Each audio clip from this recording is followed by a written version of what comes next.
Yo, it's J.U.S, a member of the Bruiser Brigade, here chilling with the Cabbages podcast.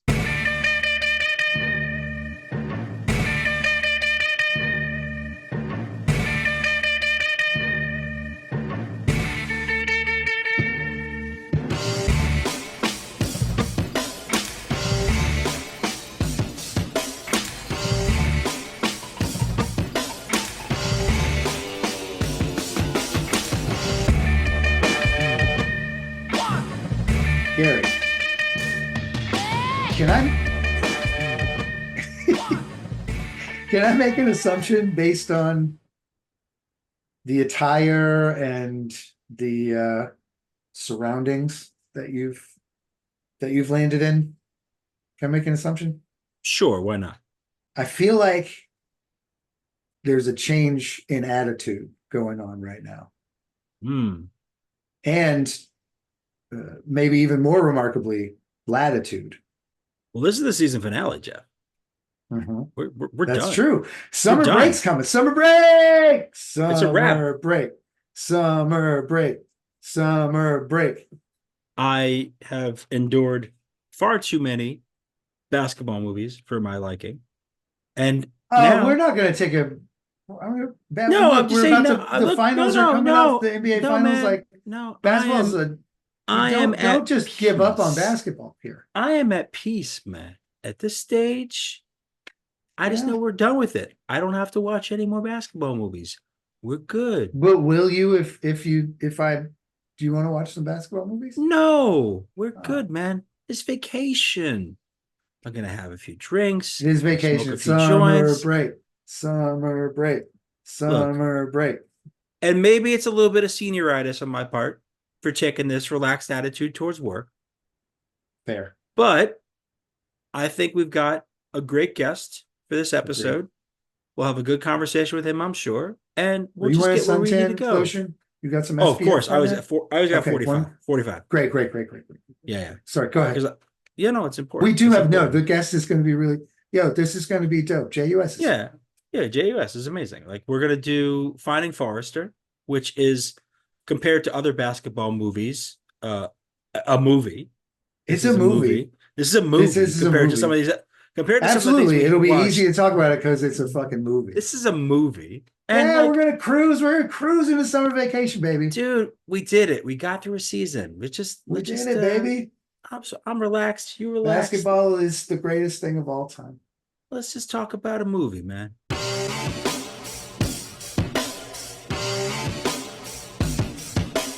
I am so thrilled to introduce our guest for today's show.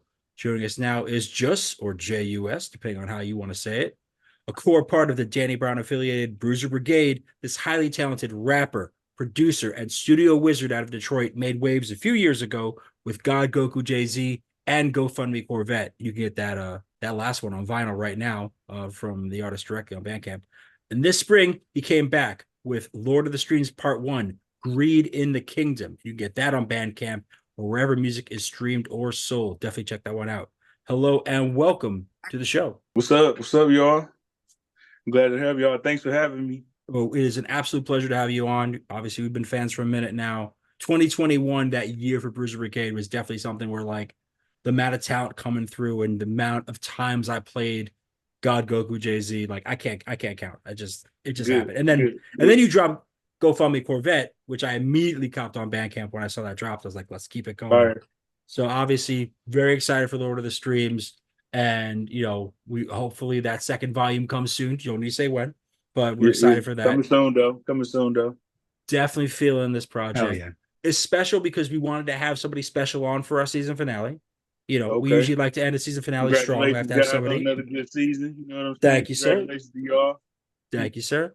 And sometimes our season finales can be a bit chaotic because sometimes we pick some pretty wild movies for that. And we'll get into this one in just a minute. But I just want to get a sense of, for you, are you somebody who watches movies? Are you somebody, do you have particular genres you like, some styles? What sort of stuff do you like to watch?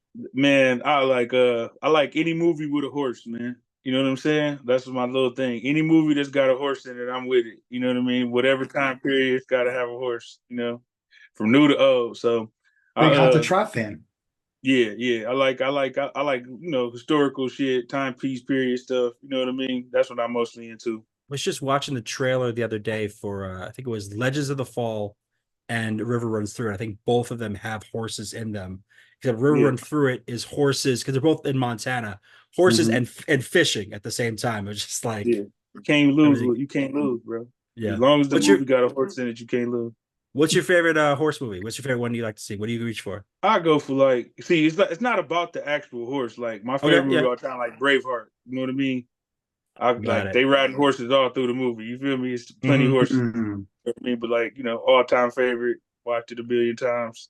No, The I'm jam. definitely. William. I am William Wallace. You know what I mean? My last name prominently features in that film Long um, isn't. as a camp of traitors that turn their back on Oh, that walk away from the battle. Oh, They just like put their weapons down and walk away, and everyone over on the Scotland side is like, "Oh no!" they It's just just gave up. awful. No, it's terrible. We turned that our track, backs on but them. that tracks. That tracks though. So I yeah. looked at it historically inaccurate, but I'm just saying. nothing I can It's- do now. They used my name for this. Yeah. Well, you mentioned horse movies, and funny enough, there's there's an avenue to discussing our movie that goes there. There are no horses in Finding Forrester, the movie we're discussing today. Oh, right, But right, the right, right. but the writer of Finding Forrester later went on in his career to write Secretariat. Yeah, right. He did that Seriously? movie. Yeah. Finding Forrester was the writer was the So writer secretary. That's kind Mike. of like Yeah. that's kind of far apart, but I'm trying to see it, but I can kind of see it. That's his evolution. You know what I mean? That's where his evolution was taking him. It's an interesting evolution because Secretary. it starts, his name's Mike Rich, and he starts with Finding Forrester. That's just like he submits this screenplay into like a big screenplay competition that's like sponsored by the Academy of Motion Picture Sciences. It's a big deal. And it's one of the finalists. And after this movie, he continues to make sports movies. It kind of becomes his sort of milieu. So he Yeah. does The Rookie in 2002. Mhm. Okay, that was a good Uh, movie.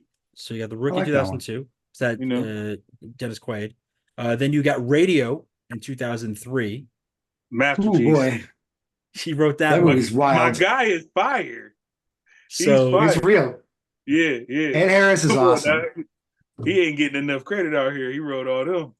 so he did a couple uncredited scripts for other or at least like punch ups on scripts for other sports movies, but then he's Yeah. credited for Secretariat in 2010. And then the last movie he's credited for, we're just going to show the story arc because we start with Finding Forrester. And the last one he has a screenwriting credit on is Cars 3, Okay. the third Cars movie. Okay. Which I think is maybe the fourth because I think there was a Planes movie in between Yeah. that. So anyway, Wild. Cars 3. So that's the story of this guy's cinematic career. So, but it all Hey. begins with Finding Forrester. Yeah, it was a good flick, man. I Yeah. I had seen it a long time ago. You know Same. what I I was mean? going to ask. I think like it was like on I remember it correctly. It was like a Channel 20 movie.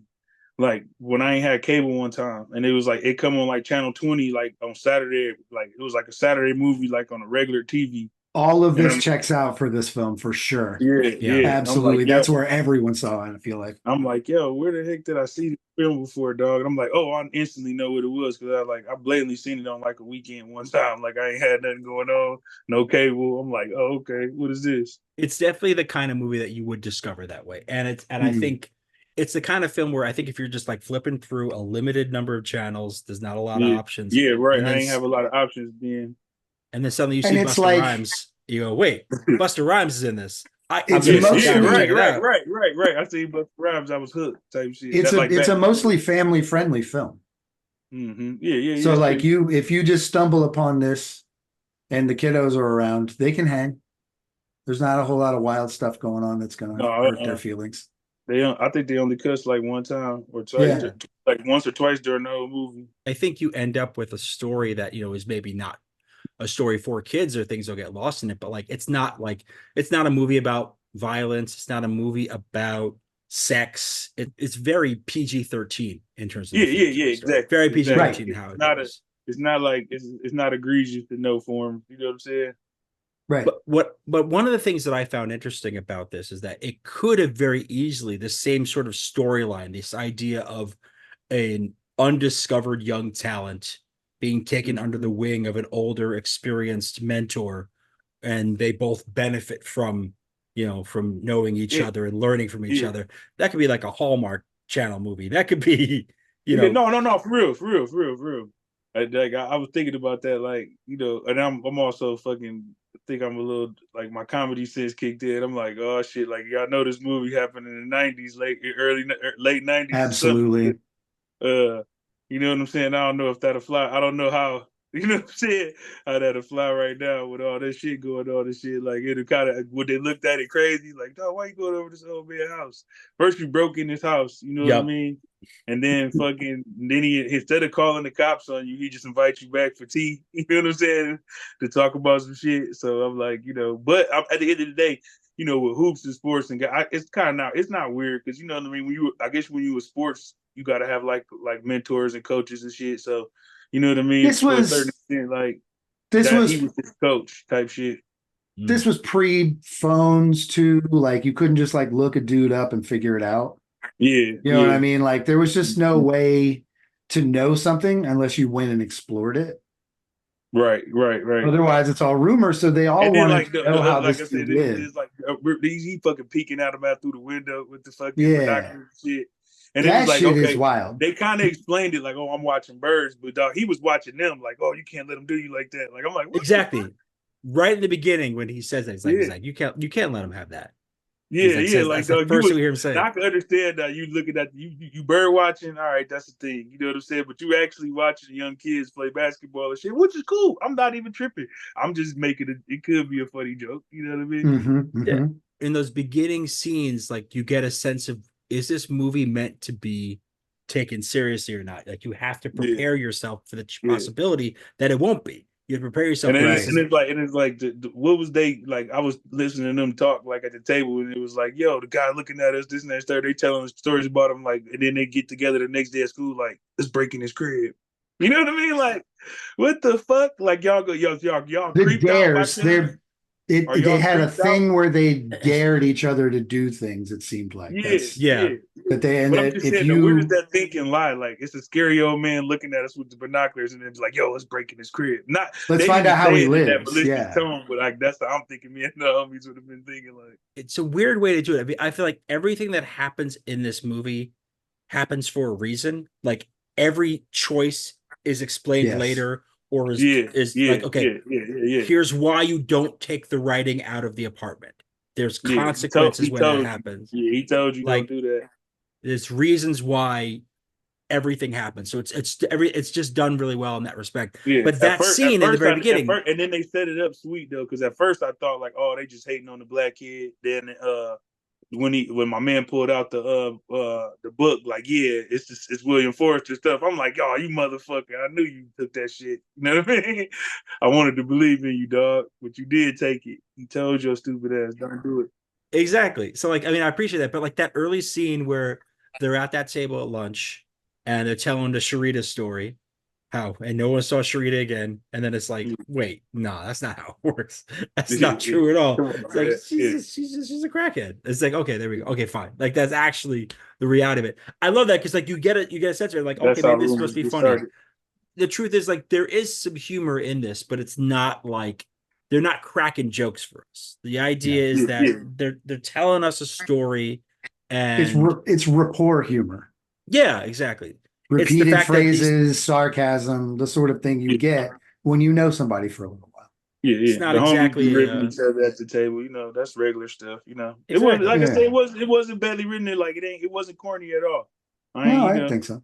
No, there's Even in always my the cynical danger. form, I'll be like, I'm always willing to say, oh, like this shit is corny, but like it wasn't. You know what I mean? They did a good job of keeping it like, that's how it was back then. It was the risk of a movie that came out in 2000, written by a white screenwriter with a white director, Gus Van Sant. There's always the fear that it's going to come across, the dialogue, the language is not going to Mm-hmm. come through. And maybe it's dated, at best it's dated for the period, but at worst it is straight up just like this I doesn't sound seen like how people talk. the But I other think the other they two. allowed people to speak. So they allowed people to actually just to do these scenes and speak, which I think helped. That one kid, I felt like, is that Lil Zane? That Remember the is other Lil kid? Zane. Yeah, Nailed yeah, yeah. it. I Nailed was it. like, dog, is that Lil Zane? But that was who was, that's your Nick Cannon at the time. So they had, if the acting was decent, you know what I mean? That was Lil Zane's year. 2000 was his year. Like it's such Yeah, a yeah. crazy thing because like he starts out like he was originally I did some research. I found the electronic the press kit for this movie, so I got a lot of information I learned about this movie after I watched this another time, and it talked about how Lil Zane was one of the people who was up for the Jamal role originally. He Hmm. was one of the people who was in there. And ultimately the guys who were up for the Jamal role, many of those ended up in that friend circle in that Hmm. scene, in that part of the movie. The kids he played basketball with, because he went to school in the That's Bronx smart. with. So like those kids ended up being like part of that whole setup. But Zayn that year was like he first had his first single, Money Stretch, was the last song on the Next Friday soundtrack. This is 2000. Last song Hmm. on there. And then he signed a Priority. He puts out his debut, Young World the Future, same year. And that's obviously the year of Call on Me with 112. In 2000, it gets to number 21 on the Billboard Hot 100. So good catch on seeing him right there. But that was like, this was the year that Lil Zane was as Yeah. visible as he has ever been in his entire career. I This was the wasn't ready to year where call like it, he but I was was ready to on it. call it. Like, yo, I think that's cuz it had to. It I was was. right. It was. Dead on. And that's the thing. Like it was a real capsule of that actual time. Less to say for the young man who does the rap in the very beginning over the credits. Yeah, Uh yeah. I didn't see him again. I don't know what happened. no, he I mean I found him on Instagram, so he's still around. But it's just, Jay Pressure is the name he was going under. He didn't go under that in the movie, but he ended up being calling himself Jay Pressure. But he's from the Bronx. He was a kid from the Bronx, and they gave him that opportunity to rap it in the same way that I mean those opening credits have a lot of good scenes. And as somebody, I'm born and raised in New York. I still live in New York. When I see scenes like that, it's like it reminds me of Yeah, being young here and that's how seeing it looked. people. That's how it looked out there back then. Exactly. So I have a certain affinity for an opening like that. I appreciated that very much. I didn't know necessarily whether the film needed a rap to begin it per se, but I wasn't mad at it. You No, know? no, no. I wasn't mad at it at all. Yeah. I wondered where it was going and shit. Because you know how it come Yeah. on with the film click. I was like, "Dude, where's this shit going?"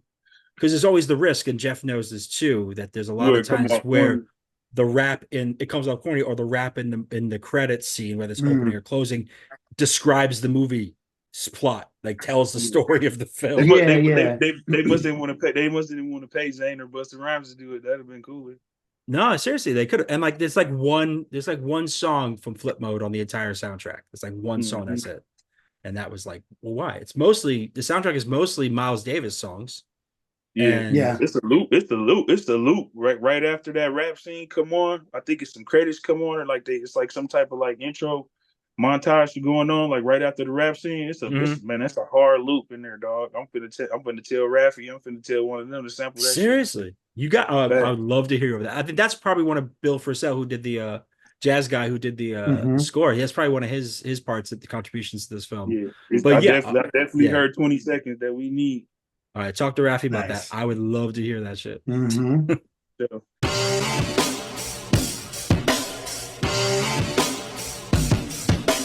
Jeff, you'd seen this film before as well. Do you have Yeah. any sort of recollection of kind of when you saw that and how your experience watching it now has changed? So, I'm still teenager bordering on 20s. Sean Connery is still a draw at that juncture. You're not really going. I don't know that I was going to see a Gus Van Sant film. I was going to see Sean Connery like talk to a black kid. I thought it would be really funny. Mm. It wasn't so much funny. I don't remember hating this film or loving this film. I remember seeing it and being like, cool, Mm. I'm good. Maybe I just don't. It's very similar to Good Will Hunting. Well, yeah. They're both like disadvantaged kids. I They can see both that. meet, yeah, they both meet someone. They both sort of open up to each other. The kid is making decisions based the same way that Matt Damon's character was, which was just cruise through things and keep your friends tight. That's Yeah. all that matters. Mhm. And they have to open up to new things once they start using their gifts. And that's cool.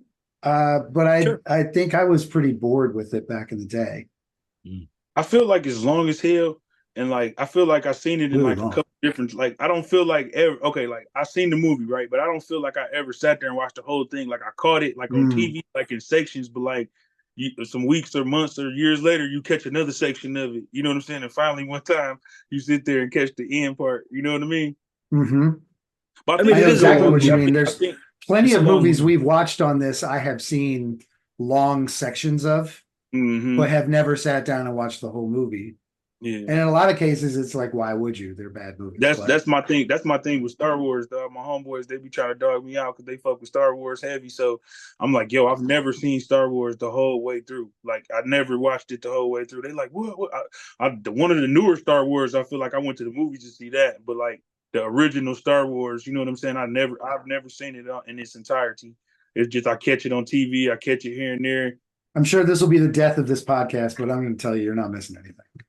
No, we're all in agreement. I do not care about Star Wars we at don't all. give a shit about Star Wars on this podcast at all. I've seen them. I had get friends that it. sat me down and were like, we're going to end this. My You're favorite going to Star like Wars is this, the and it one didn't with the work out. kid. Like nobody, that's the one nobody don't like. The one with Oh, Jar Jar Phantom Binks. Menace. Yeah. Jar Jar Yeah, Binks, that's my right. favorite Star Wars. People, I'm I talking about was- Phantom Menace. They look at me Sure. crazy, like, man, get out of here, cuz they don't want to talk about the This- Phantom Menace. It's like a fake Star Wars. I'm like, yo, it's the best one. This also came out when I was getting out of military school, and like Mhm. I felt like no connection to this school as like a private school. The private school. We only really get the basketball court in the classroom, and that's it, the one classroom.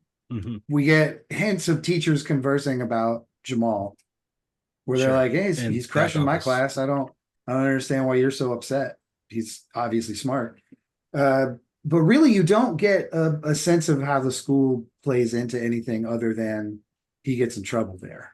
I think the worry was that the more of that school stuff you'd see, the longer this movie would get.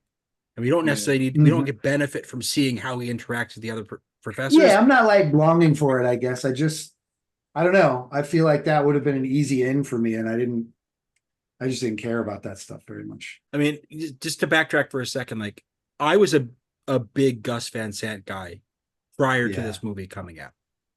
And I had seen his like early stuff like Drugstore Cowboy Right. and My Own Private Idaho, perhaps too early in my life. I saw them as a teenager. And like if you're a teenager and you see My Own Private Idaho, you're gonna have a lot of questions that are gonna come out of that movie. It is a wild film. It's like Shakespeare and gay hustlers and narcolepsy in like a whole movie with Keanu Reeves. It's insane. It's like it's such a radical film. And I watched it for the first time and I hadn't had the context for that film. But like Good Will Hunting, same director, Gus Van Sant. Yeah. That changed so much. But Gus Van Sant moved on. He took the win of Good Will Hunting and said, here's what I'm going to do. I'm going to make a shot-for-shot remake of Alfred Hitchcock's Psycho. I'm going to shoot it exactly every scene the exact same way, dialogue the exact same way with different actors. And with no Vince surprise, Vaughn, right? Vince Vaughn and I watched it. Oof. It's just wildly unnecessary. Exactly. Not unlike the end of this film, but we'll get to that later. Yeah, we'll get to that later. So the point is he comes back to this film almost as if it's like safe territory. Finding Forrester is sort of a safe place. He found success with and fair enough. This was an easy W because he knew how to do it. He'd already done it.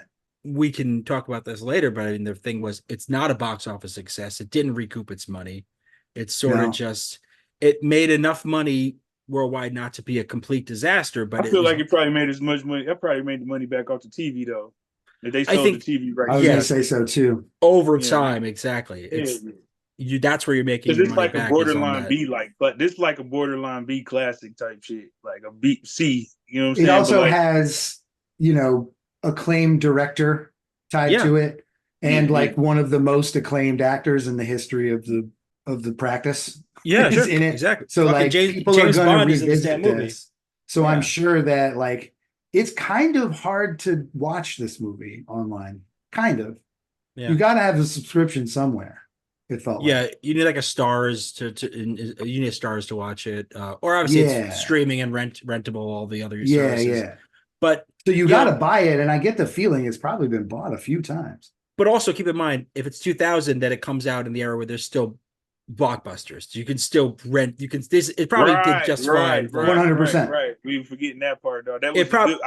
I bet you it did good numbers in the rental for sure. I mean, it's like it's a family safe film. It's a film that grown-ups can watch. It Totally. doesn't feel like they're pandering, and it's got Sean Connery's face on the cover, which just And like it a lot of people are just going to repeated. reach for it for that. It It wins on that repeated front. on cable a lot too for all those reasons. Yeah, so I think it makes its money back in the long term. It wasn't a theatrical success, and Gus Van Sant, No. after that movie, went back to doing really like small, weird indie films again, like Jerry, and an Elephant, which was like his Columbine movie, Yeah. and then Last Days, which was his Kurt Cobain movie.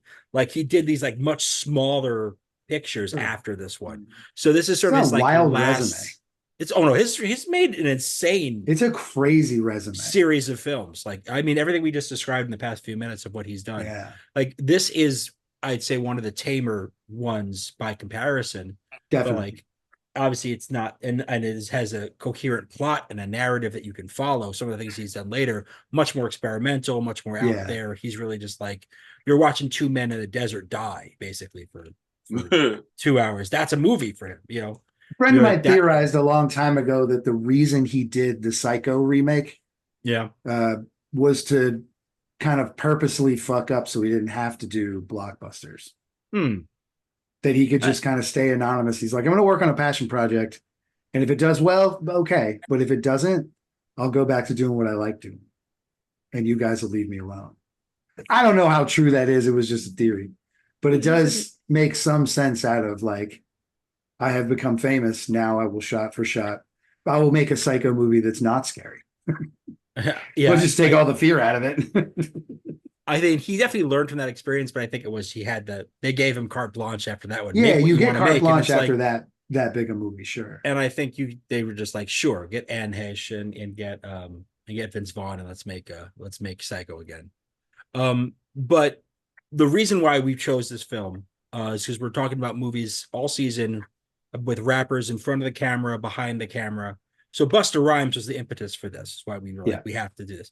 Are you a big Busta Rhymes fan? Is that somebody who you were into for a minute? I feel like I've always been a Busta Rhymes fan. You know what I'm saying? Since I started liking rap, he's been around. You know what I mean? So I've always been a big fan of his. I remember getting the Becoming ELE on CD. You know what I'm saying? Them shits was slamming, bro. Busta Rhymes was cool. Like not too much in his like newer stuff, but like his classic stuff. Like he got about three. He got about is the Coming ELE, and he got one more that's like I really enjoyed, and I really banged them in my car when I first got a car. I could remember them CDs and some shits I had. You know, he was part of a stable of rappers, and it's ELE is a perfect example of this. That rapped hard, like the world was about to end. Yeah, for sure. Like the world is over. We're done with this. We got 5 years max. I'm dropping as many records as I can, warning everybody about this. No, and it didn't happen.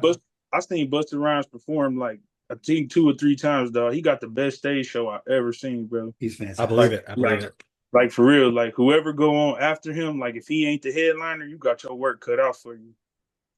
You know what I'm saying? Him and his hype man Split Star, like I forgot who he performed in front of somebody, and I was like, damn, it's gonna be hard going up after that. You know what I'm saying? Like Busta Rhymes wasn't like even the draw. Like he's always been a show stealer. Like if you put him on your song, it's his song. He gonna basically. Oh yeah, it's his song. And like that's what you pay for. Like that's why you put him on your song. You know what I mean? Like I want someone to carry this thing to the next level. You don't put him on to say, I want somebody who's gonna like glide along with me and have a good time. Yeah, right. He's coming in to kill. He's gonna body this fucking. Yeah, he about to kill it for me. Yeah. You can say that for sure. He can rhyme on anything. And I thought that in this movie, he handled what essentially were speeches. There was a little bit of back and forth, but unlike anyone else, it felt like Jamal didn't have a comeback for his brother. Right. He had a comeback for everybody else. He could Yeah, wax but this philosophic. He would start. that's the big brother syndrome. His big brother got Yeah. a big personality, larger than life. He ain't gonna really, challenge him. Yeah, Whatever, and has like, it's is gonna not lead the to a best fight. job in the world, but he's making things happen for himself. Yeah. Right. Coming from where they're coming from, and that I is get it. like, I get exactly what you're saying. He told his mama, he like, yo, man, I got this rap shit on the side. My raps is tight. You know what I'm saying? So, that a lot I could identify with that. You know what I mean? Like your people want the best for you. They want you to do that. Like, yo, I got this rap shit on the side. It's gonna pan out. And people like, man, I don't know. They'll be believing it like you believe in your stuff. for how little he's in this movie, we know a wealth about him because he's a well-written character. Yeah. Mm-hmm. And his delivery hints at, which is good acting to me, especially in a small role, hints at like a larger sadness, a larger sort of, he made himself someone who could help the family, even though things were really He bad. getting money, man. Ain't this? It was a too Yeah, good yeah, movie. yeah. You really think about the scenario, dog. His mama talking about you make $100, you make $200. That's what he telling you. He's scalping Yankee tickets in 2000. He getting money. Mm. You Yeah, know what no. I'm saying? He's one long got side keys hustle. to the shit. He could let people want to go on a date, go on the field, and all that shit. He getting money with that shit. Yeah. Which means That's he what gets free tickets and scalps great They tickets. didn't say that in the movie, but I know. I mean, if you know Busta Rhymes, he was making something shake out of that job. That's right. That's Exactly. the real character. If there was more time to explore that and kind of his inner life, I think that would have been really fun to see. Doesn't really push the storyline, but it would be fun to see. But we get a lot about him. We get a good sense of him.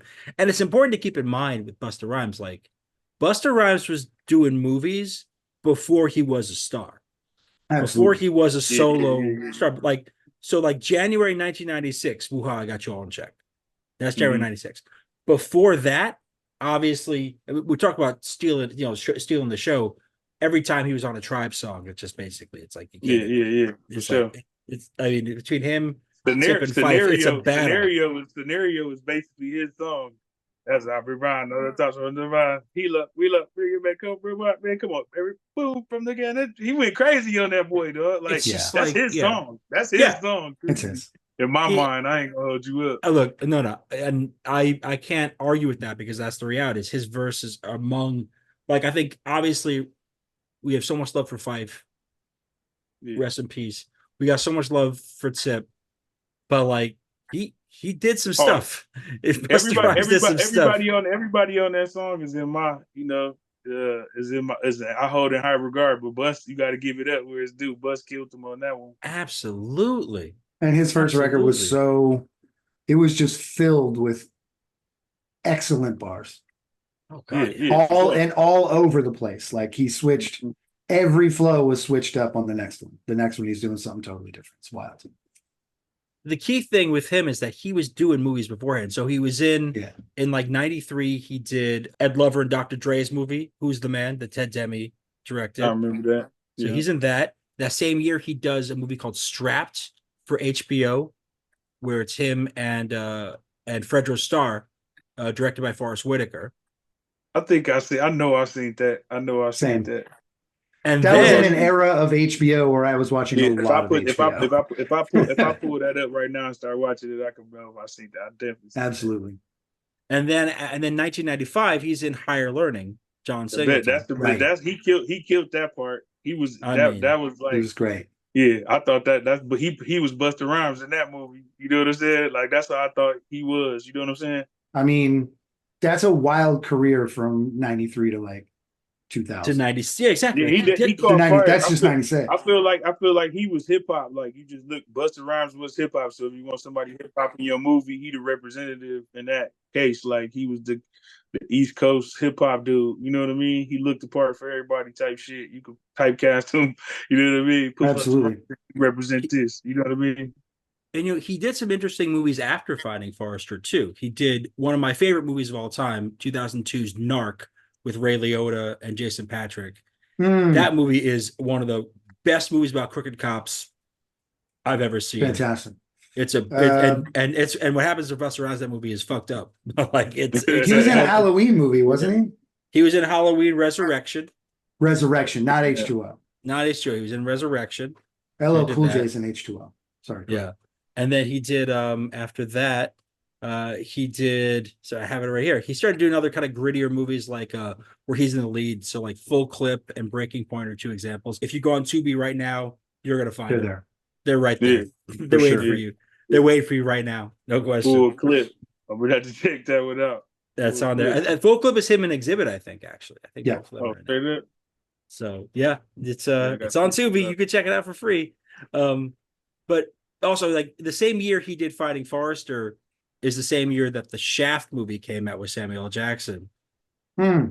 So he's in that Hmm. one as well. That's So the Shaft part 2, right? The Shaft. yeah. What, When they like when that's they the one where they was in Atlanta with that kid. that's the Christian Bale one where they bring Christian Okay, Bale right. in. Okay. Yeah. And Then Christian you Bale count plays in the like TV and commercials, and like this was still an era where MTV faces were a thing, where like he you would had just great make music appearances videos. when you were on. Yeah. Yeah, exactly. You'd have music videos and appearances on shit. I mean, he was everywhere Yeah. The point I'm trying Yeah, to I make think it Busta Rhymes. yeah. Busta Rhymes was one of the faces of hip hop for a minute. for sure. Like you could consider him the face. Like it was a few years. What is that? 95, like that 94, 93, Mhm. 93, 94. He was one of the top faces in hip hop. Yeah. The thing that I'm trying to get to is like we do a lot of these movies, and sometimes it's like a good rapper, but not a good actor. That happens a Right. lot. And this is one of Yeah, those examples, like yeah. Busta Rhymes never really had like the big blockbuster movie. He didn't have there's no Fast and the Furious for him. He doesn't have like some of these Oh, films that like Ice Cube has, like, he doesn't have like those. okay. Excuse me. Let me ask y'all a question. And I Mhm. got it. Let me ask because I got to. Who do y'all think? Let's bar Ice Cube. Oh, we can't bar. Well, okay, I ain't gonna bar nobody. Who is Okay. the best actor rapper? And to you guys, But I mean, or who God, got the best role? Period. Like, what was the best actor? Maybe it's like not who's the best in general, but what rapper had the best role that you think that they nailed it? They was a good actor, and it's like wow. classic type shit. That is a season finale kind of question. It sure is. That's a good Wow. one. The Uh best. wow. Go ahead. Well, I'm of two minds here. Yeah. Because selfishly I want to say DMX. He's up Which there. movie? Which movie? Because if you watched like Exit Wounds He's or fantastic in or Belly. Cradle to the Grave or Cradle to the Grave. Belly. That's what I was gonna say. That's the one with the Chinese, the kung fu kind of movie. He killed that, dog. I feel like he nailed He that did one. both of Oh, those. He did both, right? He did same Cradle to Grave director. and another one. Yeah. He's Cradle to the Grave, and he He was did great in both. Exit Wounds with Steven Seagal. Yeah. So he did those two, same director. And then Belly obviously is a classic. And as much as look, I'm from Queens, much respect to Nas, but like DMX eats in that movie. Yeah. He stole the show. Not like stole it, like outright stole it. Like that makes it incredible. Nas had the bad acting, but he looked the part, and then but DMX just carried it. I think He did. Like the scenes at DMX's That's real. house are just like amazing scenes. Like him, and so like so DMX is my selfish choice. I will say that we watched a movie this season that's not really well known called Down with the King, starring Freddie Gibbs, and it's the only movie that he's starred in in a leading role. I know he's probably done some supporting things here and there, and I thought it was a really well done film. And I'm like, I'd like to see him do other films, but if I'm going to go Absolutely by one of my looking at faves. catalogs, if I'm going to look at the catalog, I'm probably going to say I will reach for a DMX movie right away. Jeff, what about you? Queen Latifah. I've said it before on this pod. Ooh, that's a good one. Yeah. The range, like there's been not like maybe straight up action, but there's comedic action, comedies, dramas, romance. We did a romance movie with her in it. It was not her Just fault. right. It was bad. Just right. Yeah, just right. Just right. with Common, who maybe is my least favorite actor in any. I wasn't gonna do it again, but I'm not. I mean, will renew my objection to that dude being in things. There's not a lot of range. That's just be trying, man. He be trying. Man. This one's for Common. This one's for Common. All right. So what about you? Who's you got to answer your own question too? That's a tough one. Who you pick? Like I say, I was gonna bar Ice Cube for Ice Cube, because you know what I'm saying. I think he the best one. Like he did Boys in the Hood and Friday. Come on now, that's two. It's like Fantastic. He worked with come on, man. Carpenter. He's done his own movies. It's And great. then that other movie, fuck that he did. That's a good movie too. There's so but many. no, the first one is Boys in the Hood. I feel like Doughboy, even though like he wasn't in it that much, like his role, he killed it. That's a classic, Definitely. iconic like role. No and question.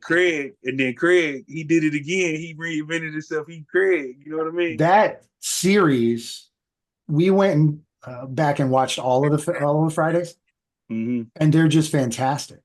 Yeah, Oh, Like yeah. they're just Yeah. so much fun, and he's It's so fun in all of them. it's fun. Yeah, he did a good job. You're probably the most correct that Ice Cube has had the coolest career with the best movie in Friday.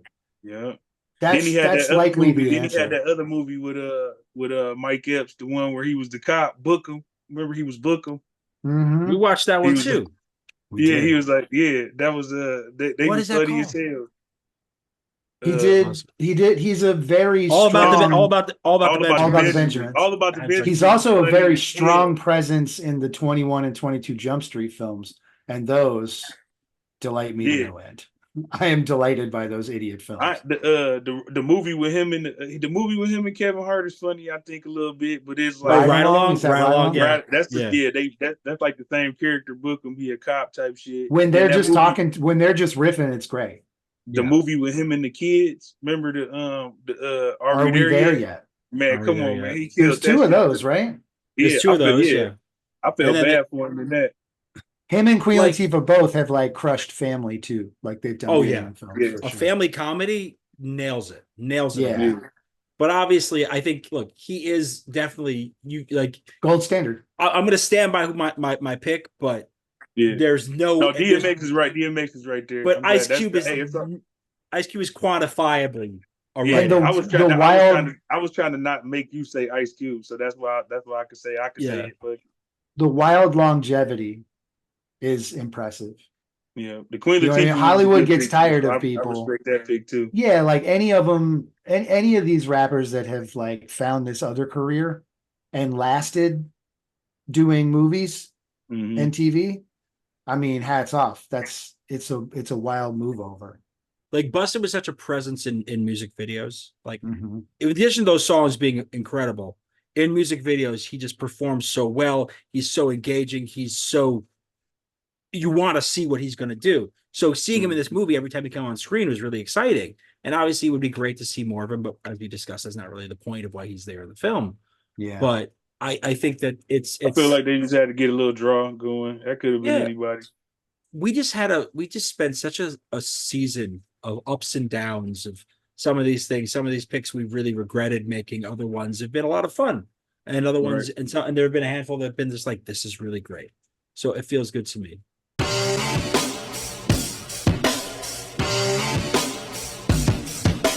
What you do well. Would you take on an acting role? Is that something that you have any interest in terms of your career path? Yeah, I would do it. Shit, yeah. Danny a few years ago, he got in the movie about what was that movie called? White Boy Rick. Yeah, right. Yeah, so I seen Danny got to go down and get on the set and do that shit, and like I see what it's about. You know what I mean? I've been on a lot of like the video sets with him, and then like I said, the movie set when he went to do the White Boy Rick. So, I mean, I think I could do it. It wouldn't be no thing. I don't think I could not do it. You know what I mean? If the opportunity arises, I would definitely do it. They could figure out a role for me. You know what I mean? I'm funny. That's the thing. I mean, I want to get a sense. I mean, obviously, we're enjoying talking to you, but I was curious if that was something you had any interest in. You know, because the guy who plays Jamal, Rob Brown, like this was his first acting job. Like he'd never done this before. He just shows up. He showed up to the audition hoping to get some extra work so he could pay his cell phone bill. This is he's trying to hope he'd come out with a couple $100 for just being in the background on something. And this is what happened. The lead role, they were so impressed. So anything is possible. See the opportunity, dog. If somebody wanted somebody want me to get in the movie, just let me know. We can work it out. I don't got no formal acting training, you know what I mean? But I'm willing to go. You know what I mean? If y'all want to pay for the acting classes, I'm willing to do that too. You know what I mean? I have one last question. Please. Did we like this film? Yeah, I Did can we say I really like like it? Yeah, Okay. yeah. I mean, it's like it's not the best film, but you know what I No. mean. I can give it above. I give it above. It's not. It's above Like a average. 3-star film? Yeah, Yeah. yeah. Three It's a star 3-star film. film. I'm with Yeah, that. 3.5. You know what I mean. Just I don't depending hate on it. what type of. It's kind of a drag after a while. Sean Connery did a good job though. Like he nailed the role. I believed he was like this crazy. I mean, it was like it was perfectly fit for him. You know what I mean? It was his movie. The movie was about him. So you know Yeah, what I'm and saying? the awkwardness comes with like conversing with an actual human being. Mm-hmm. And he'll Yeah, say like the wrong thing and get chastised and then just keep moving around. All right, fine, I won't do it anymore. We'll do something else. that's crazy. Yeah. You Like, and know, like I he was thinking was about he got like the Lauryn Hill, like you know what I'm saying. He dropped the One Hot album, and then he never put out another out. The J Electronica, you know what I'm saying. He dropped the One Hot album, finessed the labels to give him a whole bunch of money, and then never I put out love that else. I love Connery for that. I love that character for that. Having Yeah, that one was and then fire. being That like, was fire. if y'all keep He's buying it, I don't have to work anymore. yeah, right. He's the I finesse don't do guy. it for Like, you. yeah, I Yeah. wrote the best movie. I wrote the best book ever, and y'all really want me to write another one? Pay me, and I tell y'all I'm writing another book, and never will drop the book. But you see, at the end though, he gave him the manuscript to his next book, Sunset, and then he said in the foreword it was supposed to be written by him. You know what I'm saying? So he looked out for Jamal. I guess he gave him the apartment, gave him a book. He's gonna be balling off that, you know? Yeah, Yeah, man, no, that was real nice of him. I Yeah, think yeah. I think to answer your question, Jeff, it's like I think we all liked it. I think we all kind of see Yeah, like I it's an think enjoyable movie. I think the the problem two and a is half to 3-star area for everybody, I feel yeah, like. I Yeah, think yeah. I would do a 3.5 for it. I think it was enjoyable enough for that. I think it was a good Good story. performances. I think, I mean, I think we haven't really talked a lot about Lots of like basketball. not we have talked about Yeah. F. Murray Abraham or I'm glad we haven't talked a lot about basketball on this. This is great for me.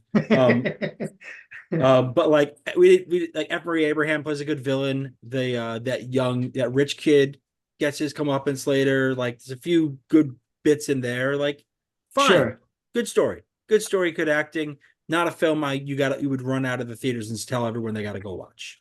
Yeah, No, yeah, I'm with yeah. you. I'm not gonna brag on it, but I'm not gonna hate on it either. Like, oh, that was Yeah, I'm not trash. gonna hate on it. Nah, Okay, cool. Exactly. you know, Cool. so I'm with it.